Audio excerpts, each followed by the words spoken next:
ठीक है। तो कल के दातर में श्लोक क्रमांक 43 में बहुत महत्वपूर्ण बात प्रभुपाद जी ने बताई थी कि हम लोग भक्ति में 15-15 20-20 साल से भजन करते हैं। भक्तों को 40-40 50-50 साल हो गए भक्ति करते हुए। लेकिन कई बार वो ये बोलते हैं कि प्रभु जी भक्ति में प्रगति नहीं लग रही है, कुछ ऐसा लग रहा है जहाँ पहले शुरू में थोड़ी प्रगति करी, तो प्रगति करने के बाद जहाँ हम वहीं के वहीं रुके हुए हैं।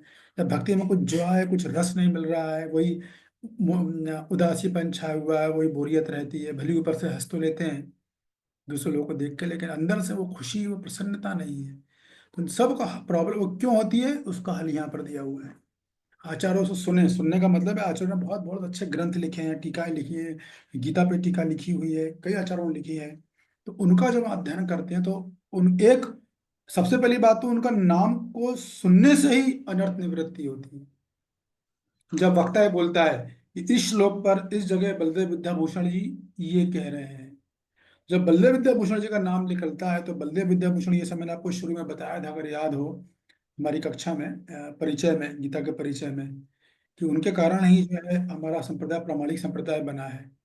तो हम उनका नाम लेके जब वक्ता बोलता है तो वो उनकी कृपा फ्लो होती है श्रोताओं के ऊपर।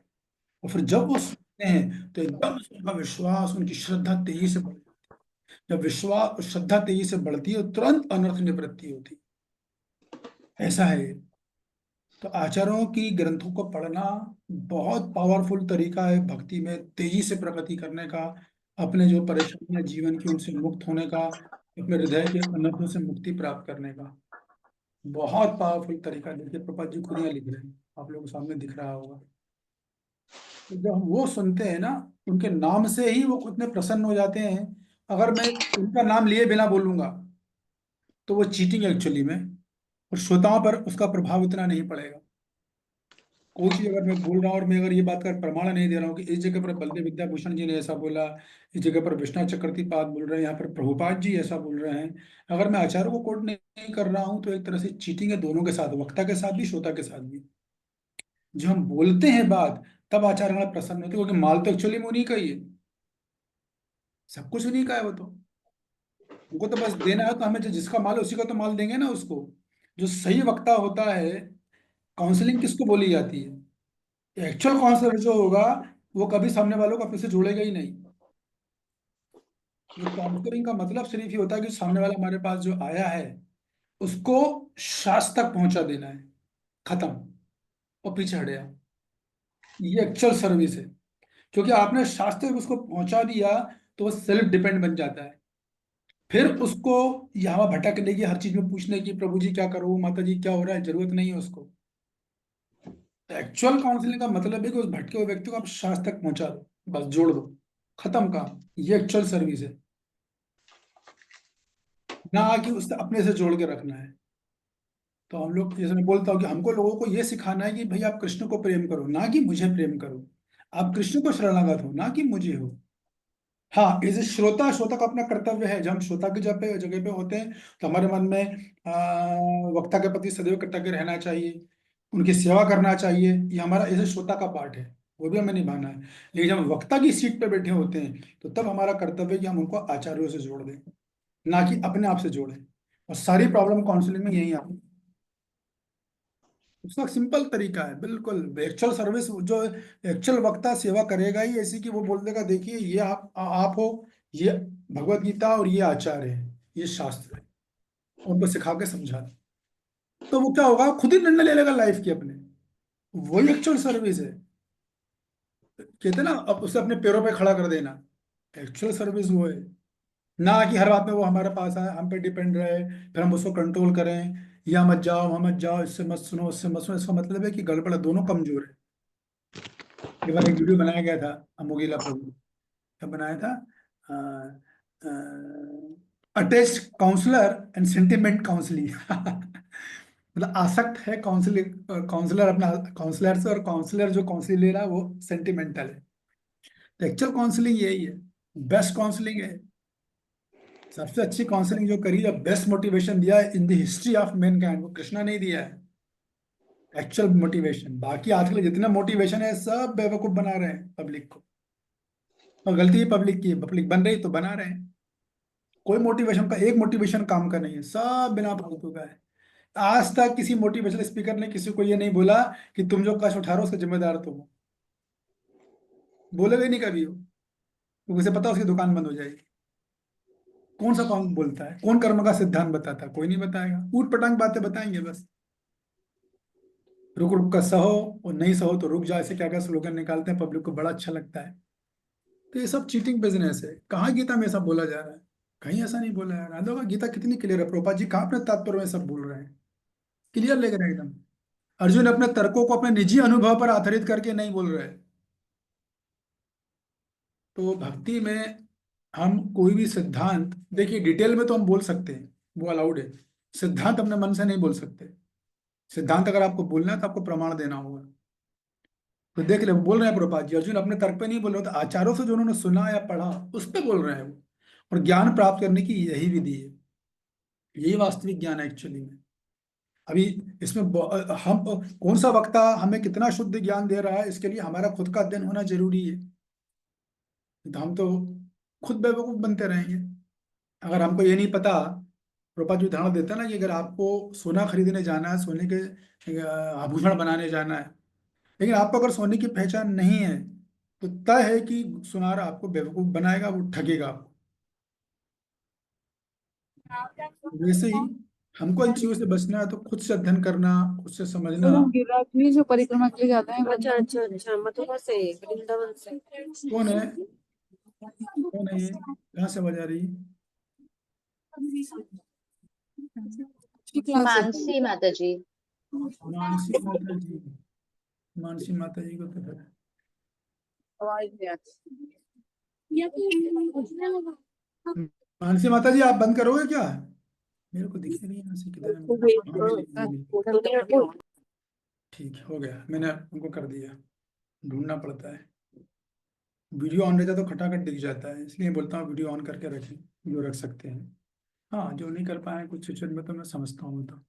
तो ये बात होती है। वासी ज्ञान करने की विधि यही कि हमें आचार्यों से श्रवण करना, उनको करना, कि तत्वों का बारीकी से अध्ययन करना। तब हमारी जो अनर्थ है वो तब निकलते हैं तेजी से एकदम। बिल्कुल वैसा मान लो, जैसे मैंने उदाहरण दिया था, कई मान लो कोई व्यक्ति है दिल्ली से मुंबई जाए पैदल, और एक आचार्य सुनने का मतलब है कि प्लेन से जाना है। कितनी कितना अंतर है पहुंचने में। एक पैदल जा रहा है, जो आचार्यों से नहीं सुन रहा वो पैदल जा रहा है, जाएगा पहुंचेगा, ऐसा नहीं कि पहुंचेगा नहीं, पहुंचेगा जरूर, कितना लंबा समय लेगा वो। आचार्य सुनने का मतलब प्लेन से जाना है मुंबई, क्यों 1.5 घंटे में मुंबई, ये अंतर है। खैर ये तो हो गया सारी बात। और शायद एक आध कोई पॉइंट था जो मैं बोलना चाह रहा था।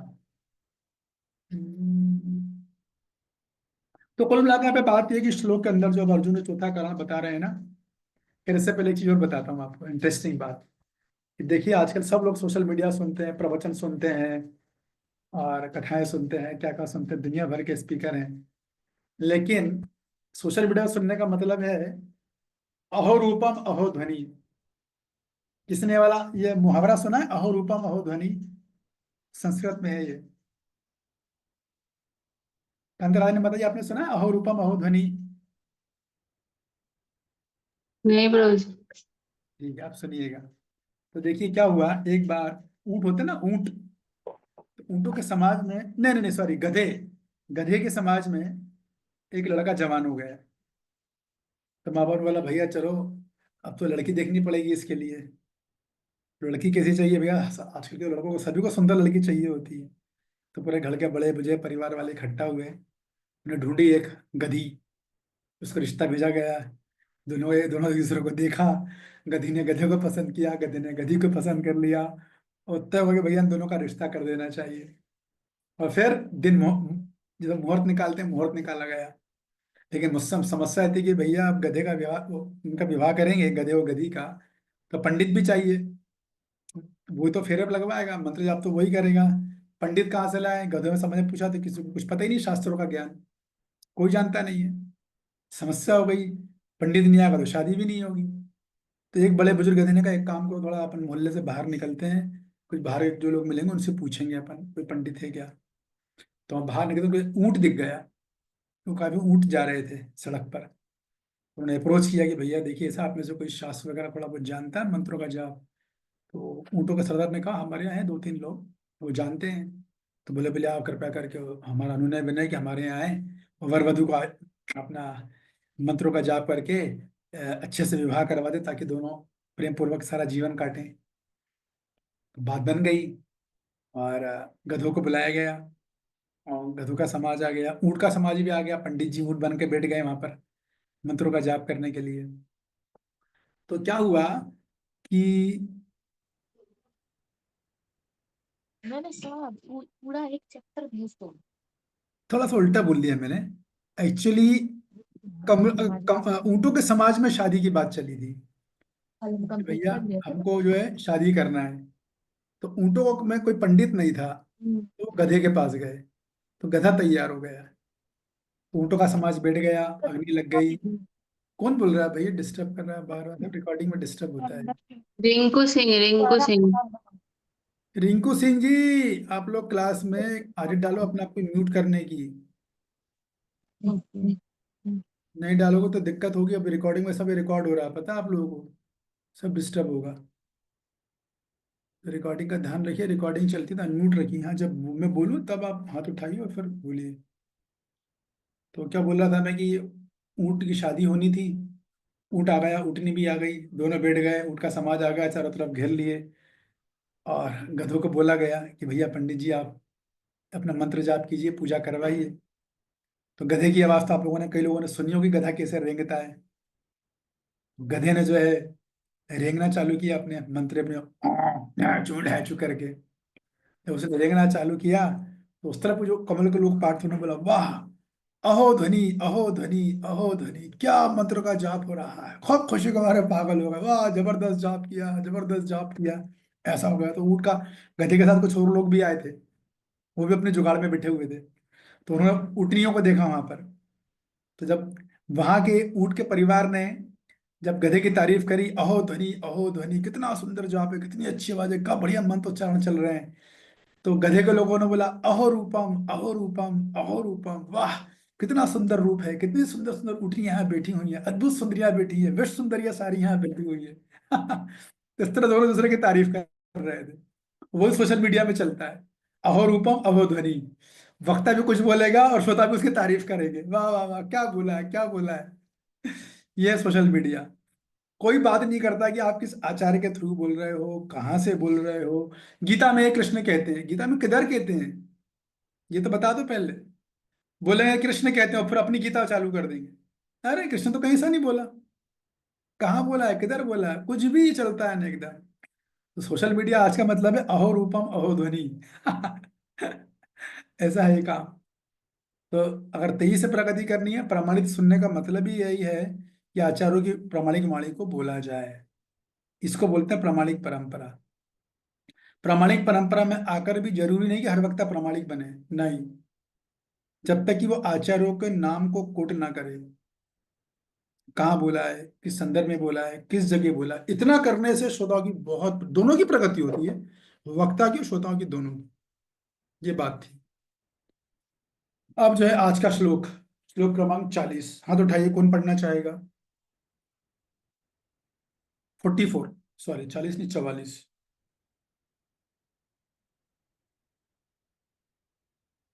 ओके ठीक है, तनु माता जी आप पढ़ना। लेकिन मैं बता दूं कि अब यहाँ अर्जुन यहाँ पर एंड कर रहे हैं श्लोक क्रमांक 43 में, चारों कर्म उन्होंने बता दिए हैं। तो अल्टीमेटली सारे आचार्य भी यही बोल रहे हैं, शंकराचार्य भी ये बात बोलते हैं कि भाई कुल धर्म का अगर नाश से पूरा समाज नरकगामी होता है।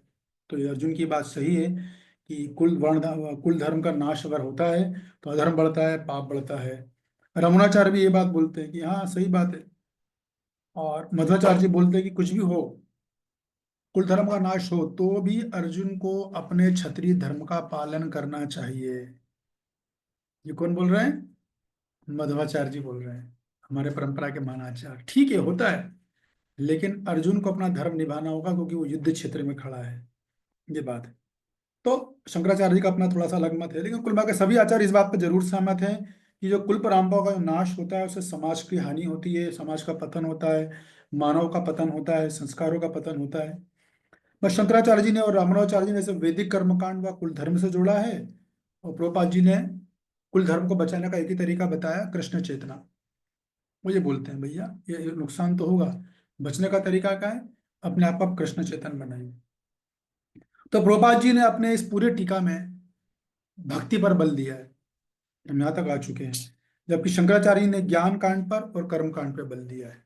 ठीक है, तो ये आपके बस जानकारी के लिए, इसको ज्यादा आपको नहीं समझ में आया तो चिंतित होने की वो नहीं है।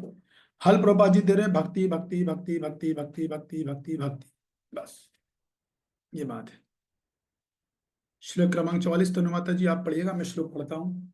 अहोबत महत्पापम कर्तुम व्यवसिता वयम यतराज सुख लोभेन हंतुम सजन मुद्दता। हरे कृष्णा प्रभु जी, दंडवत प्रणाम। ओ, कितने आश्चर्य की बात है कि हम सब जगने पाप कर्म करने के लिए उद्यत हो रहे हैं। राज्य सुख भोगने की इच्छा से प्रेरित होकर हम अपने संबंधियों को मारने पर तुले हैं। तो इतना सब बताने के बाद अंत में अर्जुन बोल रहे हैं देखो कितना आश्चर्य है। आश्चर्य किस बात का है, इसमें आश्चर्य वाली क्या बात है कि हम लोग थोड़ा सा सुख भोगने के लिए, धरती का सुख भोगने के लिए, राज्य का सुख भोगने के लिए अपने ही परिजनों को पाप करने के जघन्य अपराध में लिप्त हो रहे हैं। तो कोई पूछेगा इसमें आश्चर्य वाली क्या बात है, अर्जुन तो बोल रहे हैं ओह कितना आश्चर्य की बात है। क्या लगता है आपको, क्यों बोल रहे हैं कि अर्जुन ऐसा क्यों बोल रहे हैं, कितना आश्चर्य हो रहा है? हम्म आश्चर्य वाली क्या बात, अर्जुन बोल रहे हैं कितने आश्चर्य की बात है। आश्चर्य वाली बात यह है कि अर्जुन ये कहना चाह रहे हैं कि देखो भगवान ये लोग तो मूर्ख हैं, कौरव लोग, ये तो लालच में लोभ में अंधे हो चुके हैं, इनको ज्ञान नहीं है, इनकी बुद्धि तो ढक गई है। अरे लेकिन देखो हम लोग तो ज्ञानवान हैं, हमको तो पता है क्या अच्छा है क्या बुरा है, क्या पाप है क्या पुण्य है, क्या धर्म और क्या अधर्म है। तो आश्चर्य की बात है कि चलो हम ज्ञाता हैं, चलो वो तो मूर्ख हैं। कितना आश्चर्य की बात है कि हम सारा ज्ञान रख के हम इस जघन्य पाप कार्य के लिए प्रेरित हो रहे हैं और अपने परिजनों को मार रहे हैं। इसलिए अर्जुन ऐसा बोल रहे हैं, कितना आश्चर्य है हमको। कहते हैं ना कभी कभी लोग आश्चर्य, हमें आपसे ऐसी उम्मीद नहीं थी, तो क्यों बोलते हैं, क्योंकि पता है कि आप एक क्वालिफाइड व्यक्ति हो, योग्य व्यक्ति हो, और आप ऐसी बात बोल रहे हो तो उन्हें आश्चर्य होता है लोगों को, ऐसा हुआ। तात्पर्य पढ़िए। स्वार्थ के वशीभूत होकर मनुष्य अपने सगे भाई, बाप या माँ के वध जैसा पाप कर्म में प्रवृत्त हो सकता है। विश्व के इतिहास में ऐसे अनेक उदाहरण मिलते हैं, किंतु भगवान का साधु भक्त होने के कारण अर्जुन सदाचार के प्रति जागरूक है, अतः वो ऐसे कार्यों से बचने का प्रयत्न करता है। हम्म, स्वार्थ के वशीभूत होकर मनुष्य अपने सगे भाई, बाप या माँ के वध जैसे पाप कर्मों में प्रवृत्त हो सकता है।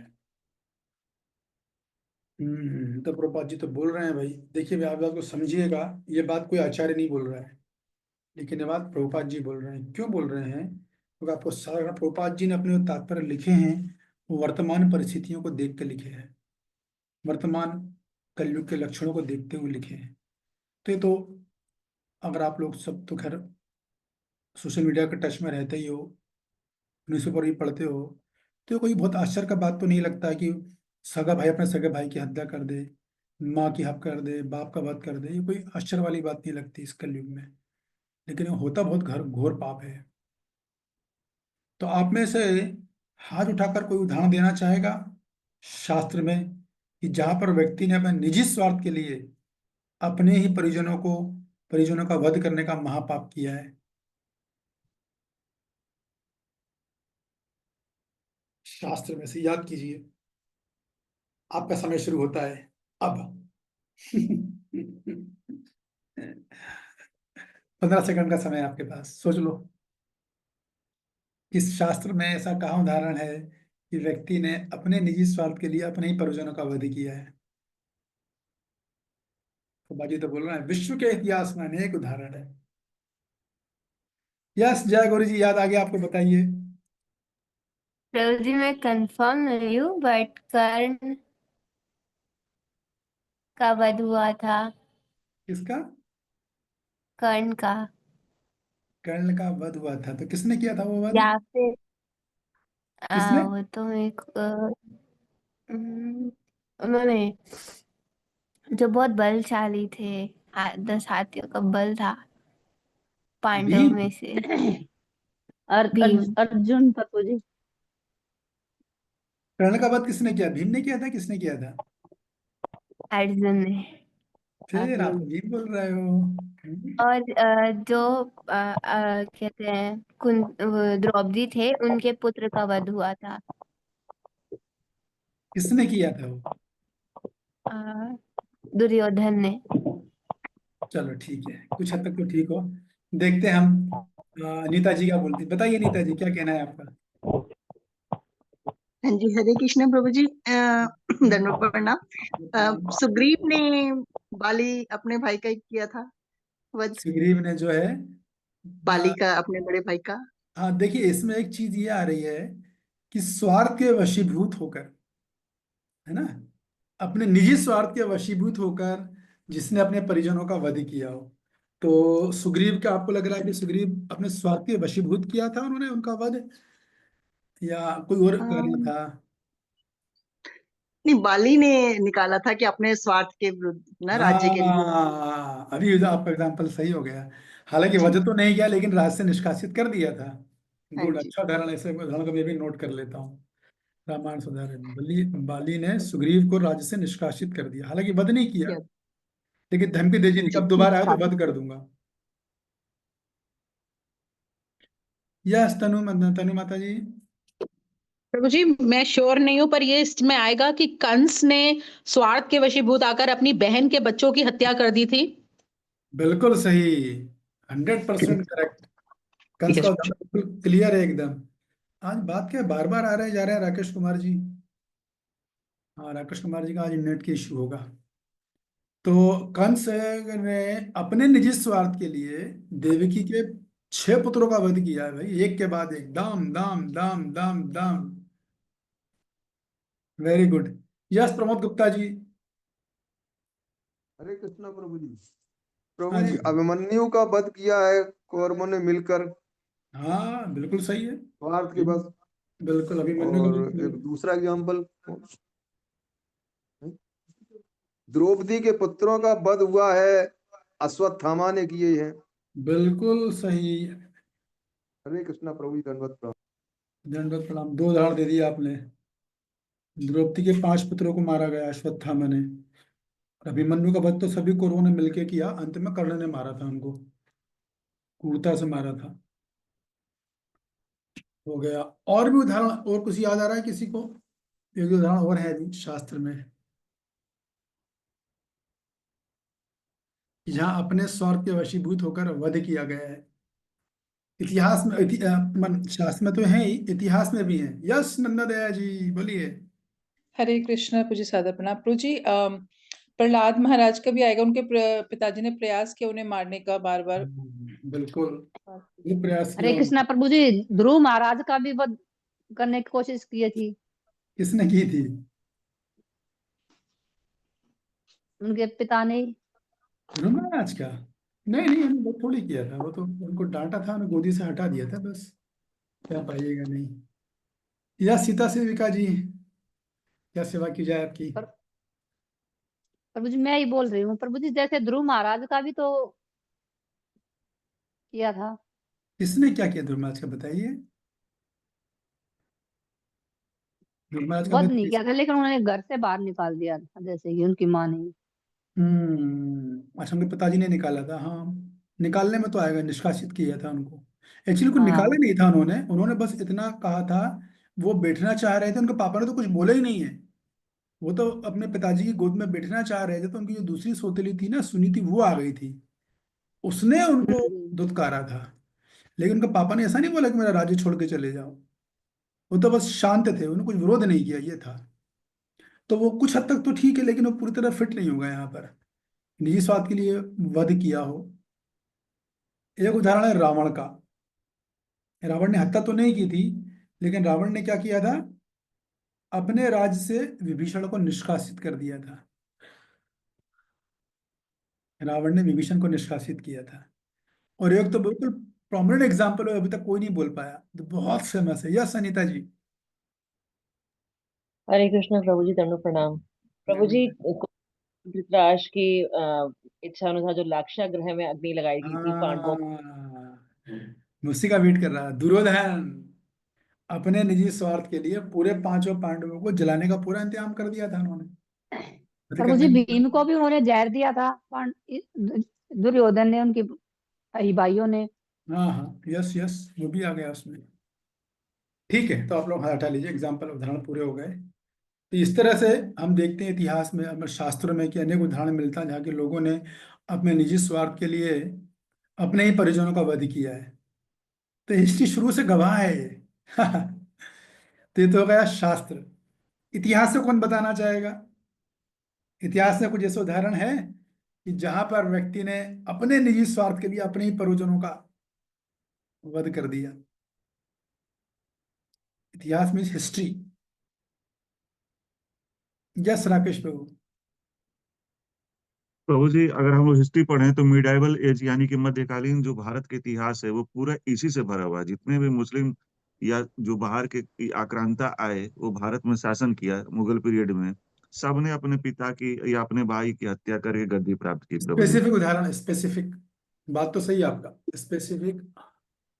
जैसे औरंगजेब रहा प्रभु जी, जिसके बारे में आजकल हाँ। बहुत ज्यादा चर्चा होती है। उसने अपने भाई को, जो भगवत भक्त भी था, दारा सिको, जिन्होंने भगवत गीता का सबसे पहले ट्रांसलेशन किया था फारसी भाषा में, उसे बिल्कुल गर्दन कटवा दिया था प्रभु जी उसका। हम्म, बिल्कुल सही है। औरंगजेब ने अपने भाई शिकोहा की हत्या करी थी निर्मम तरीके से, और इतना ही नहीं, हत्या करने के बाद उसने पिता शाहजहां को जेल में डलवा दिया था। वो जेल में भी उसने नियम बना रखा था कि पापा पिताजी को इतने बूंदी पानी देना है, बस एक छोटा चुल्लू था, उतना ही पानी देना है, इतना ही खाना देना है। उसके बाद भी उसमें कुछ था कि गर्मी का टाइम आ गया, गर्मी में तो आदमी ज्यादा पानी पीता है। तो उसने, पिता ने उसके वहाँ जेल में सैनिकों को बोला कि भैया औरंगजेब, मेरे बेटे को जाके बोलो कि तुमने एक एक दोना समझ लो, एक दोना पानी दिन भर में एक दोना पानी देने का है, तो अब तो बढ़ा दें, उसका कोटा तो बढ़ा दो, मेरे को प्यास लगती है, गर्मी आ गई है। तो खबर वहां तक गई थी। तो औरंगजेब ने मना कर दिया, बोले नहीं, उसको उतना ही पानी मिलेगा, बोल दो। तो देखिए, मुगल लोग अपने पिता को पानी के लिए तरसा तरसा के मार देते थे, और हिंदू धर्म में खूब शाद तर्पण में जली जल दिया जाता है अपने पितरों को। सनातन धर्म में कितना अंतर है कि नहीं? ये बात है। यस अनुराधा सखी जी, आप भी कुछ कहना चाहते हैं?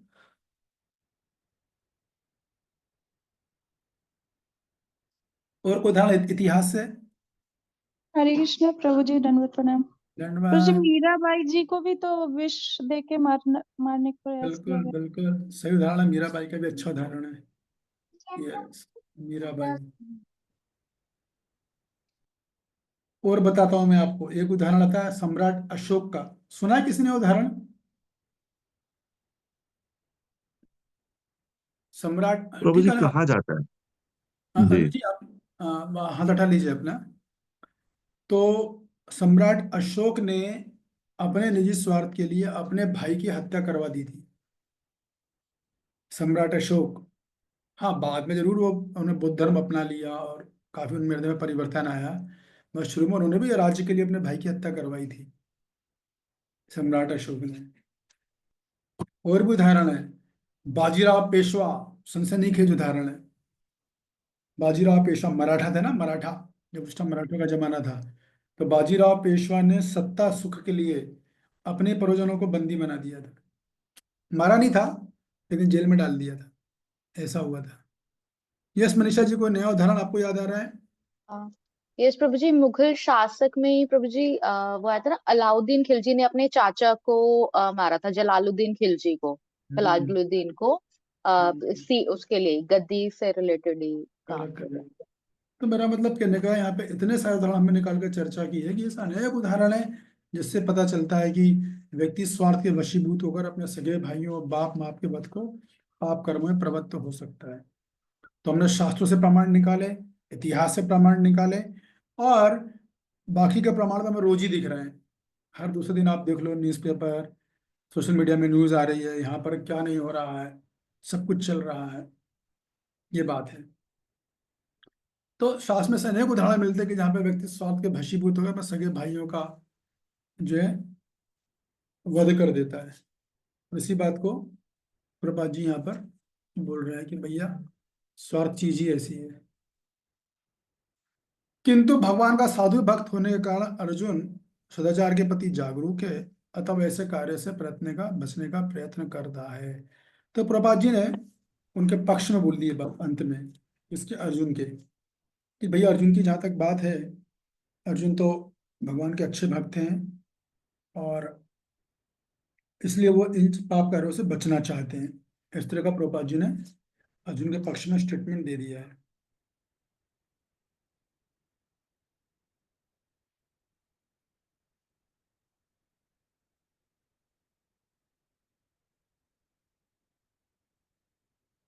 ये बात है 46।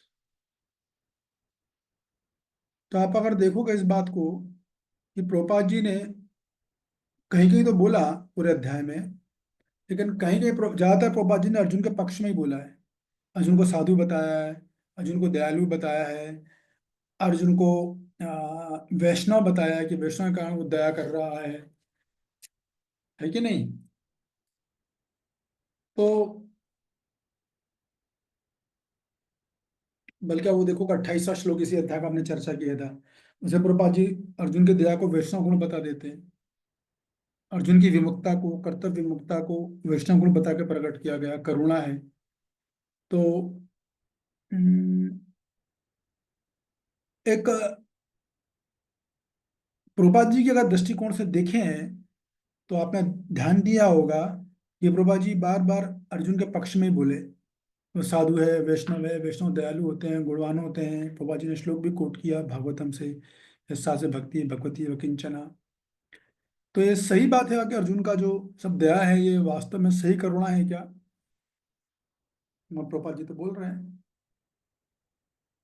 कौन उसका उत्तर देगा?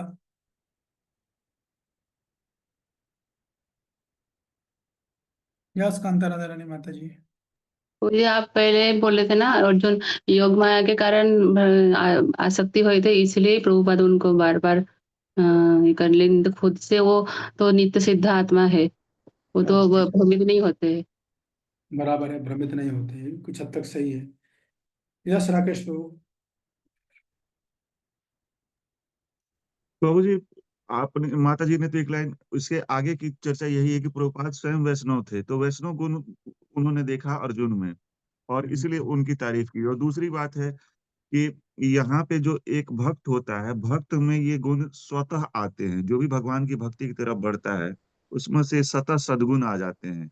ऐसी चर्चा भगवत गीता में आगे भी है कि देवताओं के गुण उनमें पाए जाते हैं प्रभु जी। तो अर्जुन में भी ये वैष्णव स्वभाव जो था वो स्वतः डेवलप हो गया था। लेकिन यहाँ पे एक चीज गौर करने वाली बात है कि ये जैसा माता जी ने कहा कि योग माया के चलते जनरली हम लोग महामाया या माया के चलते भ्रमित होते हैं, जो हमारी भौतिक आसक्ति इस प्रकृति में आने के कारण होती है। लेकिन अर्जुन ऐसे व्यक्ति नहीं थे, वो नित्य भगवान के पार्षद थे, नित्य संगी थे, तो उनका वो माया के क्षेत्र से बाहर थे। तो योग माया के कारण माता जी ने जैसा कहा वो बिल्कुल सही कहा कि योग माया के चलते वो भ्रमित हो गए और भगवान के आदेश से वो भ्रमित हुए, इसलिए प्रभुपाद ने उनकी तारीफ की है। उनमें अर्जुन की कोई इच्छा नहीं थी। जनरली हम लोग अपनी इच्छा या स्वतंत्रता के दुरुपयोग से माया के चक्कर में पड़ते हैं, लेकिन वो उन्होंने भगवान की इच्छा से और भगवान के अनुमति के कारण वो योग माया के चक्कर में आए प्रभु जी। हरे कृष्ण।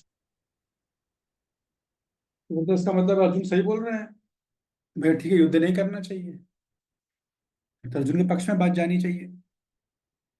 नहीं, परिस्थिति दरअसल परिस्थिति बस देखिए, यहाँ पे एक रीजन ये भी है कि भगवान की इच्छा का पालन करना ही सबसे बड़ा धर्म है। जब भगवान खुद आदेश कर रहे हैं, भगवान खुद कह रहे हैं, तो भक्त के लिए जो भी भगवान कहें उसको मानना उसका परम कर्तव्य है प्रभु जी। इस दृष्टि से देखा जाए तो, और वहां पे फिर तर्क वितर्क का कोई रीजन नहीं होता है। और दूसरा आपने प्रभु जी ये भी चर्चा की थी कि जहां तक युद्ध नहीं करने की बात है या क्षमा करने की बात है, ये केवल ब्राह्मणों का कर्तव्य है, ये क्षत्रियों का कर्तव्य नहीं है। और क्षत्रिय अर्जुन क्षत्रिय हैं। और आपने चर्चा की थी प्रभु जी, बताया था एक क्षत्रिय का कर्तव्य है कि युद्ध भूमि में या तो युद्ध करता हुआ वीर गति को प्राप्त हो या अपना शरीर छोड़े, लेकिन वो युद्ध भूमि को नहीं छोड़े प्रभु जी। इसलिए भी ये मेन महत्वपूर्ण है। मुद्दा यही है कि अर्जुन ये बात कहाँ कह रहे हैं, वो महल में थोड़ी ना कह रहे हैं कोई, अरे युद्ध क्षेत्र में बोल रहे हैं भाई। वहां करुणा का काम ही नहीं है, वहां करुणा थोड़ी है काम, वहां का करुणा का काम है। वहां तो सब फाइनल करुणा जितनी करनी थी पहले करनी थी आपको, कुरुक्षेत्र के मैदान के पहले। आपको पहले समझ में नहीं आया सब? अभी सारा काम आपने कर लिया, कृष्णा को युधिष्ठिर महाराज ने विश्व शांति का विश्व दूत बना के भेज दिया, कृष्णा चले भी गए, और दूधन ने बोल दिया मैं उन पांडवों को सुई को नोक के बराबर भी जमीन नहीं दूंगा। तब आपको समझ में नहीं आया, तब तो आप बोले युद्ध करेंगे लड़ेंगे। अब जब लड़ने की बारी आई तो आप ऐसा बोल रहे हो, तो आप शास्त्र समझा रहे हो। क्योंकि मेन चक्कर ये है कि आपको क्षत्रिय धर्म निभाना होगा, और धर्म की नाश के लिए अगर स्वजन, मैं बार बार बोल रहा था, इस स्वजनों का भी अगर वध करना पड़े, अगर ये जरूरी है, अगर अत्यंत आवश्यक है कि धर्म की रक्षा के लिए स्वजनों का वध करना है, तो कर देना चाहिए। क्योंकि धर्म प्रधान है, धर्म है तो हम है, धर्म है तो कर्म है, धर्म है तो समाज है, धर्म है तो देश है। धर्मो रक्षति रक्षता।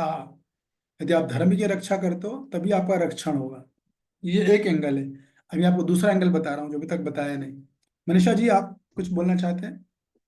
यस प्रभु जी, यही था आंसर ना, तो इसीलिए कुछ हाँ, हैंड रेज किया। तो ये बात हमेशा ध्यान रखनी चाहिए। पूरी गीता का संदेश यही है, तभी तो भगवान ने कुरुक्षेत्र के मैदान में गीता बोली है, वो भी ऐसे टाइम पर,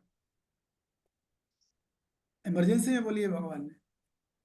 कि धर्म की रक्षा दुनिया में सर्वोपरि है, ये भगवद गीता का संदेश है। धर्म को प्रोटेक्ट करना है, ये बात है। तो देखिए, अर्जुन जो सब बातें बता रहे हैं, अब जो 4 कारण हमने सुने और निश्चय करुणा के कारण बताए भी, प्रभुपाद जी तारीफ कर रही है, अर्जुन साधु है, सदाचार है, दयालु है, वो सब तो ठीक है, वो अच्छी बात है, उसको हम अप्रिशिएट करते हैं।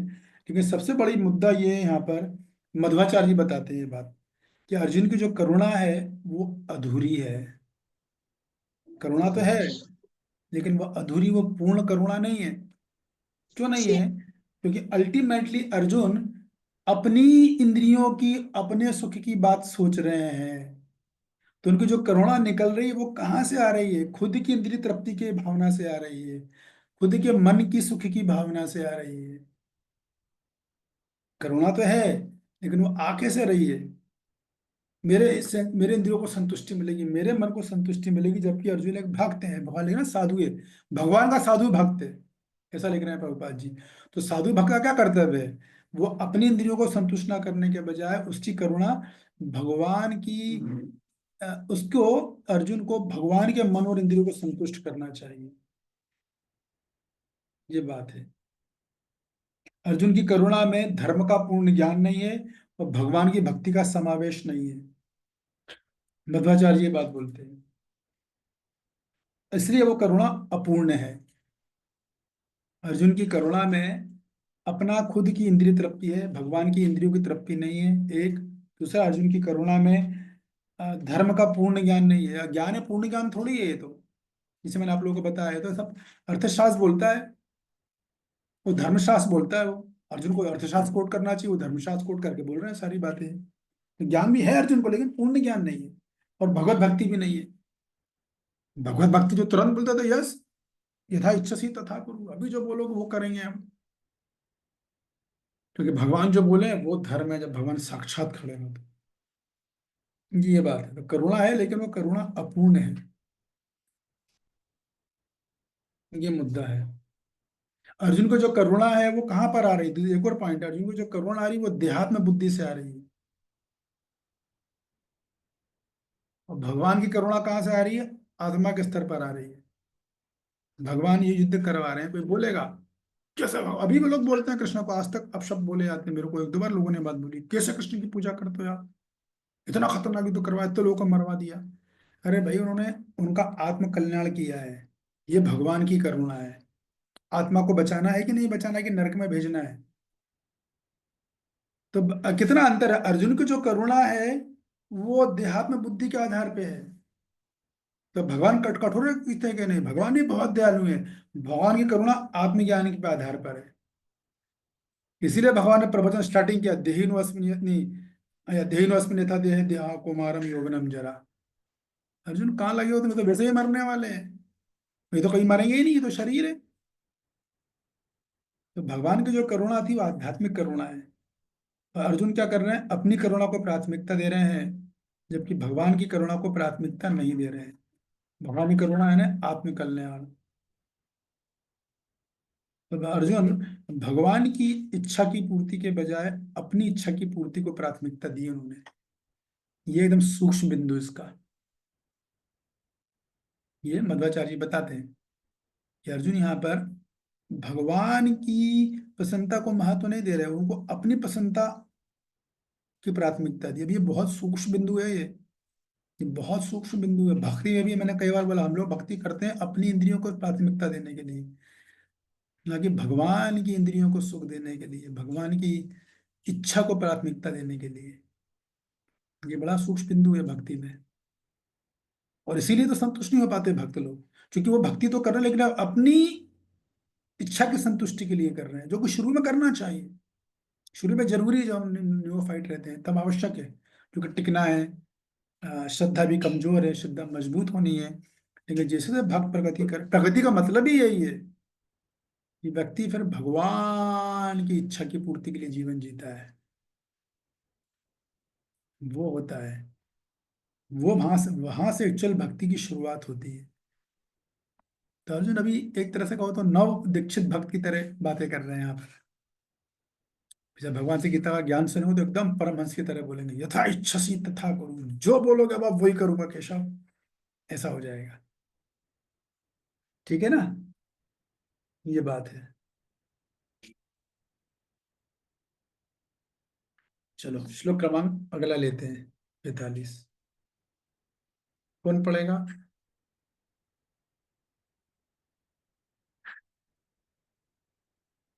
कौन भगवान की इच्छा की पूर्ति करना चाहेगा?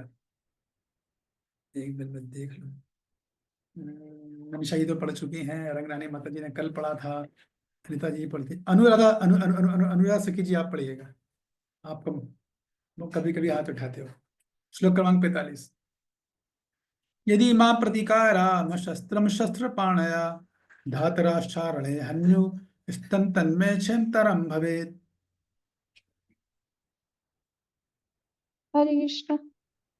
हाँ जी पढ़िए। यदि शस्त्रधारी धृतराष्ट्र के पुत्र मुझ निहत्थे तथा रणभूमि में प्रतिरोध न करने वाले को मारे तो यह मेरे लिए श्रेष्ठकर होगा। यदि शस्त्रधारी धृतराष्ट्र के पुत्र, अब देखो अर्जुन कहाँ तक आ गए। अरे युद्ध में तो देखिए क्षत्रियों में एक नियम होता है, जब भी दो लोग लड़ेंगे तो नियम है एकदम कि यदि मान लीजिए सामने वाली पार्टी निहत्ती है, उसके हाथ में शस्त्र नहीं है, तो फिर आप हमला नहीं कर सकते। ये युद्ध का नियम है, जब तक वो व्यक्ति शस्त्र धारण ना कर ले तब जो है आप युद्ध करोगे। और पितामह भीष्म ने यह नियम बनाया था कि जिसके पास जो शस्त्र हो उसी शस्त्र से उससे लड़ना है। भला वाला भले से लड़ेगा, गदा वाला गदे से लड़ेगा, धनुष वाला धनुष से लड़ेगा। ये नियम बनाया गया था। ऐसा नहीं कि वो भला वाला गदा वाला है और उससे तीर वाला लड़ रहा है, धनुष बाण वाला, क्या लड़ पाएगा? वो तो वहीं छोड़ देगा धनुष बाण एकदम, है कि नहीं? तो ये नियम युद्ध में नियम होता था, क्षत्रिय के युद्ध में, कि निहत्थे पर वार नहीं किया जाता। लेकिन यहाँ पर अर्जुन तो निहत्ता पर वार मार खाने को भी तैयार है। अर्जुन यहाँ तक आ कि मैं तो निहत्थे होगा तो भी मैं लड़ाई लूंगा। चलिए तात्पर्य देखते हैं, तात्पर्य पढ़िए, तात्पर्य पढ़िए।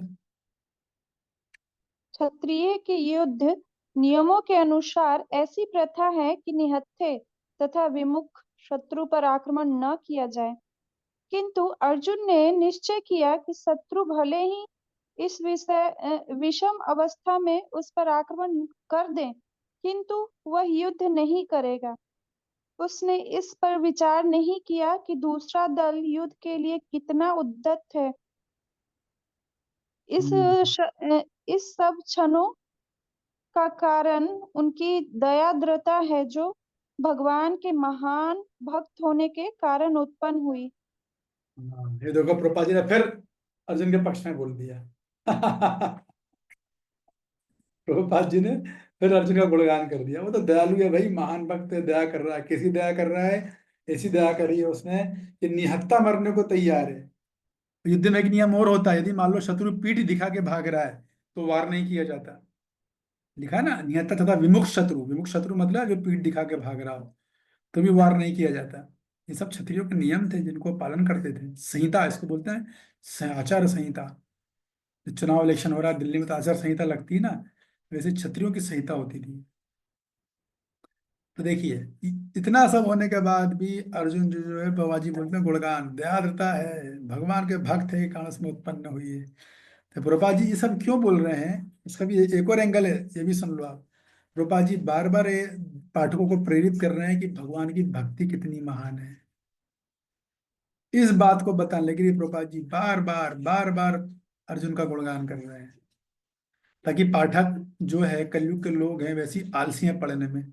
सुन तो चलो फिर भी लेंगे, झाड़ू पोछा लगा लिया तो सुन लेंगे, काम कर रहे हैं सुन लेंगे, पढ़ने बैठाओ वो नहीं पढ़ेंगे। उन्होंने कहा चल भाई तो जैसे तैसे भी खोल पिला के स्कूल गया, वहां सुनेगा, क्लास में सुनेगा, पढ़ना है पढ़ना, 10 मिनट पढ़ेगा, यही श्लोक पढ़ेगा, ये पढ़ लिया मान लो फॉर एग्जाम्पल, तो उसके दिमाग में क्या प्रश्न जाएगा, अरे भगवान की भक्ति इतनी महान होती है क्या, तो मुझे कुछ नहीं करना, मैं ज्ञान योग करूंगा ना अष्टांग योग करूंगा, तो भगवत भक्ति करूंगा।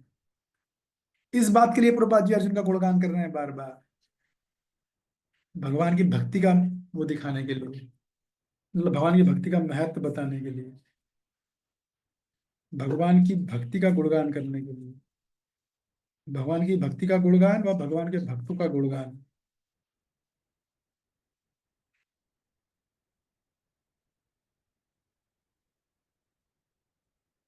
कितने महान होते हैं, ताकि आदमी पढ़ के तुरंत भक्ति स्वीकार कर ले। एक सेकंड मैं भी लिख रहा हूं।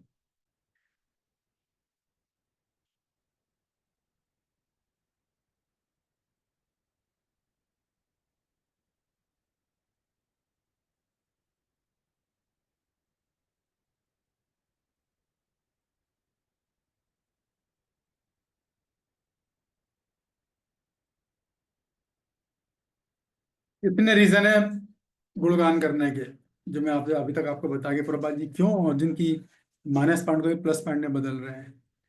भगवान कृष्ण भी ऐसा ही है, only Krishna can convert our mistakes into master strokes. एक बार मैंने नेट पे स्टेटमेंट डाला था अपना, ऐसे खूब लाइक्स मिले थे कि भगवान कृष्ण ऐसे हैं कि हमारी बड़ी से बड़ी गलती को भी वरदान में बदल सकते हैं, बड़ी से बड़ी गलती को भी। ये भगवान की भक्ति की महानता है, भगवान के भक्तों की महानता है।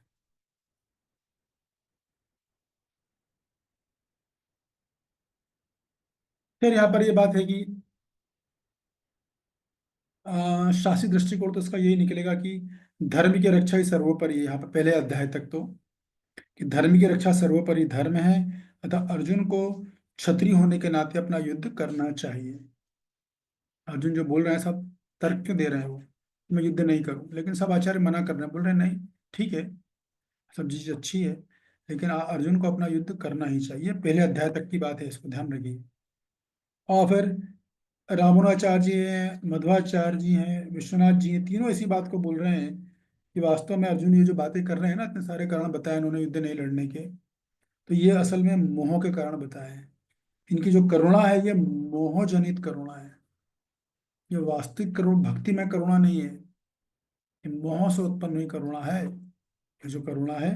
और इसी कारण से वो अपने क्षत्रिय धर्म के पालन से च्युत हो रहे हैं। जो करुणा है वो मोह जनित है, ये बात है। लेकिन प्रभुपाद जी तो जैसे मैंने बताया सांसारिक अपनी टीका में सकारात्मक दृष्टिकोण दिया है। क्यों? भगवान की भक्ति की महानता को बताने के लिए, भगवान की महानता, भगवान के भक्तों की महानता, भगवान की भक्ति की पद्धति की महानता के लिए प्रभुपाद जी ने अर्जुन की चीजों गुणगान किया, ये बात है। तो आचार्यों में सब थोड़ा थोड़ा सा अलग अलग दृष्टिकोण होता है। अब रहेगा आखिरी श्लोक, तो हम लेंगे कल, और कल का श्लोक मैं आपसे यही अनुरोध करूँगा, कल जरूर आइएगा। कल का जो श्लोक सत्र का बहुत ही अद्भुत और रोमांचक होने वाला है। मुझे लगता है आप लोगों को सुनने में काफी मजा आएगा, तो मैं जानबूझ के उसको कल पे डाल रहा हूँ।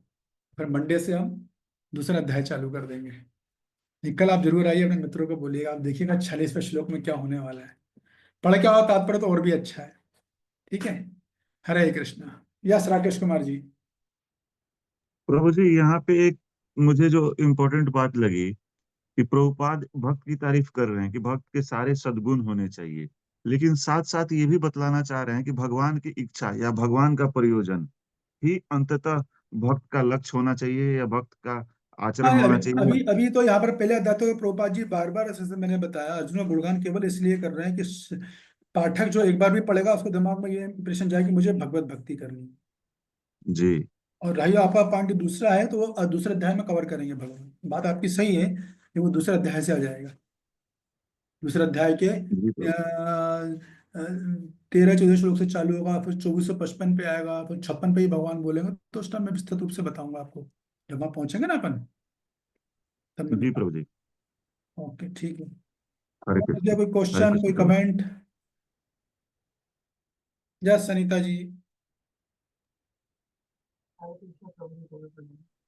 प्रभु जी, आपको बहुत बहुत थैंक यू कहना चाहती हूँ कि आपने इतना वंडरफुली आप इसको एक्सप्लेन कर रहे हो कि एक एक श्लोक में एक अलग सा एक्साइटमेंट है। आपकी चलो, आवाज टूट रही है, आवाज टूट रही है, मेरे को, मैं तो सुन नहीं पा रहा ठीक से।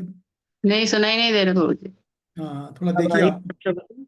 हाँ अभी आए, थोड़ा मूवमेंट चेंज कीजिए, आगे पीछे थोड़ा होंगे ना आप, कभी कभी वो जी दिक्कत आता है। जैसे मैंने भी अभी, जब आपने कंप्लेन करी तो मैंने तुरंत अपने आप को चेंज किया, जैसे मैंने लोकेशन ठीक करी, एकदम कनेक्शन आ गया, ये हुआ। जी जी जी। हम्म।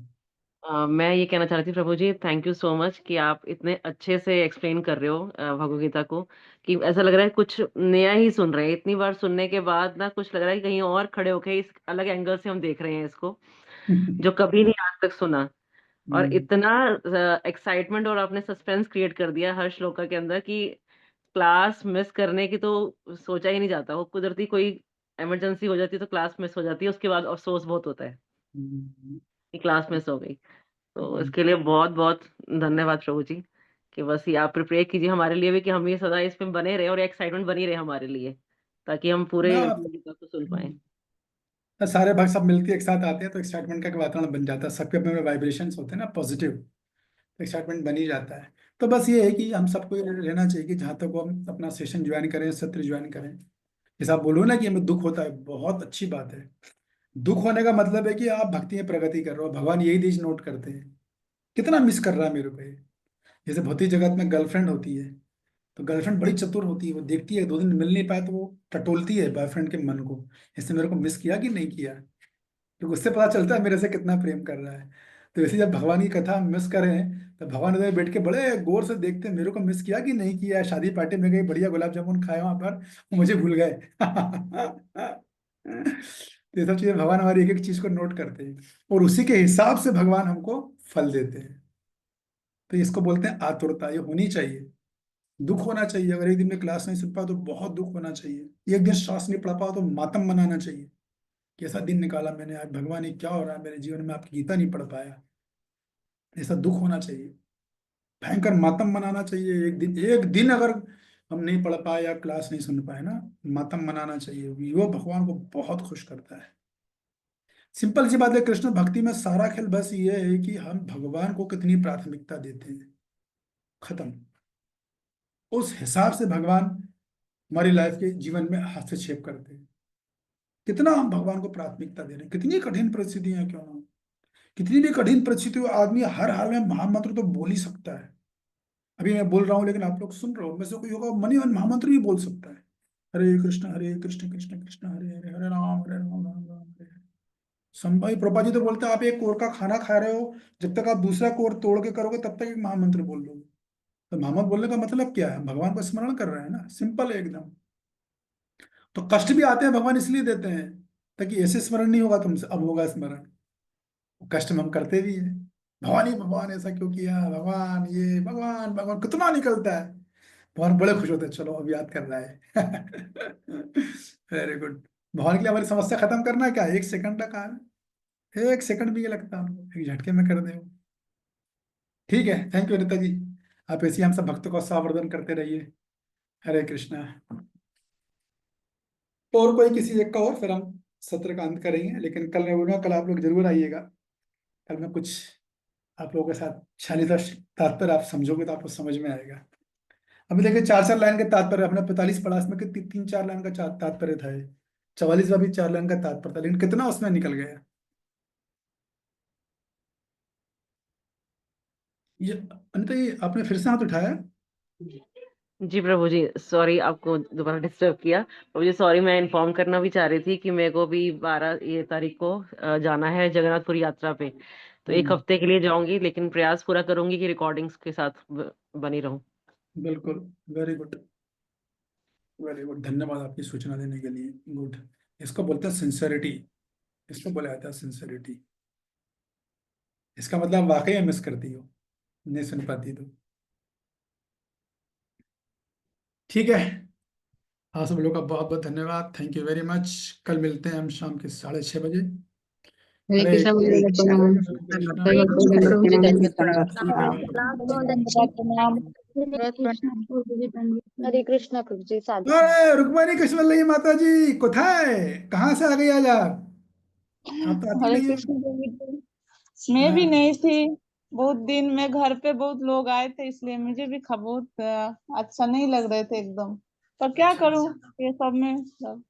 कोई बात नहीं, अब आना चालू कीजिए। ओके, हरे कृष्णा। हरे